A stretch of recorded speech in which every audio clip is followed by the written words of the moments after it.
I clearly recall the email that landed in my inbox. It was from a woman I didn't know, and yet she poured her heart out to me. Over 3 pages, she wrote about her pain, grief, and regret from her abortions. In her message, she pointedly criticized me for displaying abortion imagery. She wrote, "Why add to my pain and others like me who are just holding on by a thread, trying to function and forgive ourselves? Why take the chance of having suicide on your conscience and blood on your hands? Because you will. You may not know it, but anyone who kills themselves because of those pictures, their blood will be on your hands." Those are strong words, but are they true? Consider this email that we received from a woman who saw our abortion images at abortionno.org. I had an abortion 5 years ago. It haunts me every day. I wish I could go back. If I had any idea what the horrific process of abortion really meant for the baby inside me, I would never have done it. Please share with young women the realities of abortion. You can make a difference in someone's life. So here we have 2 women, both who've had abortions, and yet one despises the images and another asks us to use them.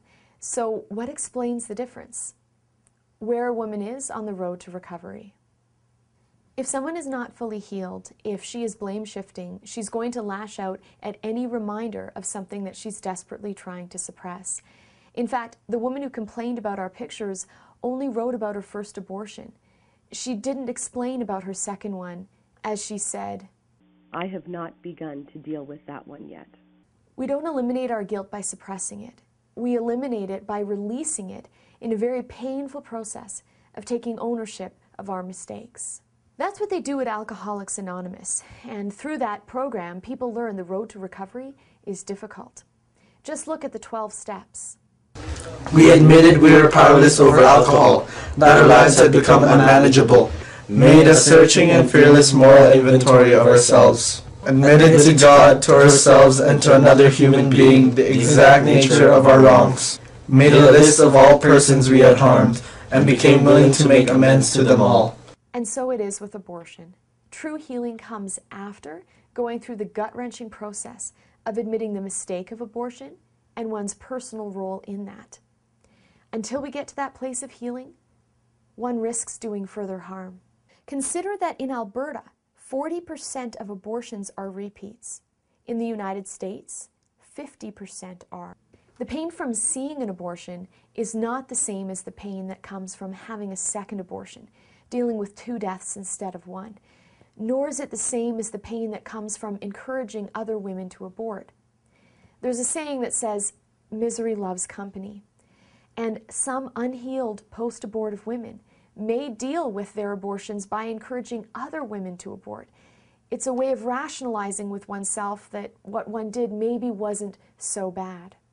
It is therefore imperative that women be healed from their abortions sooner rather than later. Pictures begin that process. Now, will that be a painful process? Yes, but that doesn't mean it's bad. Pain can serve an important purpose. If you place your hand on a hot burner, you will feel intense pain. That's good. It tells you to take your hand off the burner. Without that unpleasant feeling, you don't remove your hand and destroy it. Consider Gabby Gingras.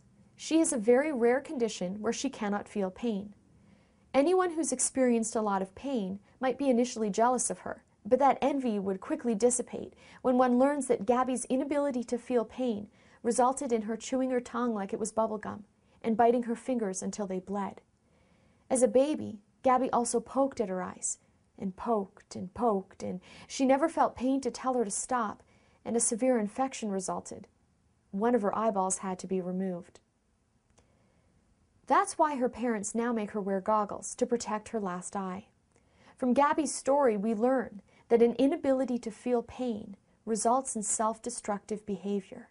And so it is with an unhealed post-abortive woman. The pain she instinctively feels can be so great that she numbs herself to it. She avoids it or suppresses it or denies it. But that can lead to unhealthy things like self-destructive behavior, such as drug or alcohol addiction or abusive relationships, or as I mentioned, subsequent abortions. And so we have to restore a healthy sense of pain to the act of abortion. Some people will say that abortion imagery is traumatic. Actually, when we understand what abortion does, we realize abortion is traumatic. The images are simply a trigger, and lots of things can trigger a post-abortive woman's trauma of abortion. Seeing pregnant women or babies, or remembering the date one's child should have been born on, these can trigger a woman's trauma of abortion. A man once told us that his ex-girlfriend aborted 2 of his children. She loved dogs, so that every time he sees dogs now, they trigger that trauma for him. A counselor once told me that after a woman had an abortion, she went home and her boyfriend played the piano while she napped.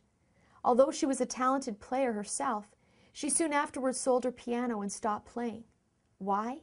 Because the instrument became a trigger of her abortion trauma. Would we blame an infant if she triggered a post-abortive woman's trauma of abortion and that woman committed suicide? Of course not. Neither should we blame abortion imagery if those trigger a post-abortive woman's trauma of abortion. The healthy response to triggers is not to suppress them or avoid them, but instead to learn to handle them. And that's the good news when it comes to abortion trauma. It can be overcome.